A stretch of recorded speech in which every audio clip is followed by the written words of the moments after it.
معدے کی گرمی سے جان چھڑانی ہے تو سونف والا پانی خالی پیٹ پی لیا کرو۔ ایک بار پکوڑے کھانے کے بعد 10 دن تک پکوڑے نہ کھائیں کیونکہ معدے کا مسئلہ ہو سکتا ہے۔ حاملہ عورت کھیرے زیادہ کھایا کرے، اس سے بچے صحت مند اور خوبصورت پیدا ہوتے ہیں۔ اگر گرمی دانوں سے پریشان ہو جاؤ تو نیم کے پتوں کو پیس کر اس کا پانی پی لو، ساری زندگی گرمی دانے نہیں ہوں گے۔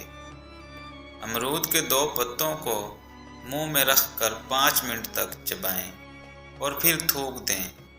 ایسا کرنے سے منہ کی بدبو اور ساری گندگی صاف ہو جائے گی۔ جہاں پیاز کا پودا ہو وہاں کبھی بچھو نہیں آ سکتا۔ رات کو روشنی کے لیے سفید بلب کو زیادہ استعمال کیا کریں کیونکہ دوسرے بلب آپ کی نظر پر اثر کر سکتے ہیں۔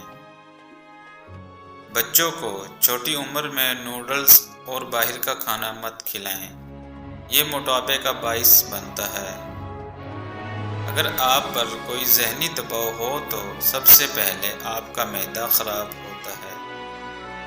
گندم کے آٹے میں سونف ڈال کر کھانے سے جلدی بڑھاپا نہیں آتا۔ چہرے پر داغ بن جائے تو کھیرے کو کاٹ کر مس لیں۔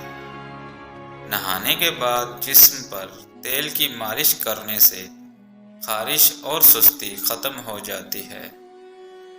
گرمی میں گہرے کلر کے سوٹ پہننے سے پرہیز کیا کریں، ان میں گرمی زیادہ محسوس ہوتی ہے۔ سوتے وقت بار بار کروٹ بدلنے والے ہمیشہ صحت مند رہتے ہیں۔ زیادہ میٹھا کھانے سے چہرے پر جلدی جھریاں آ جاتی ہیں۔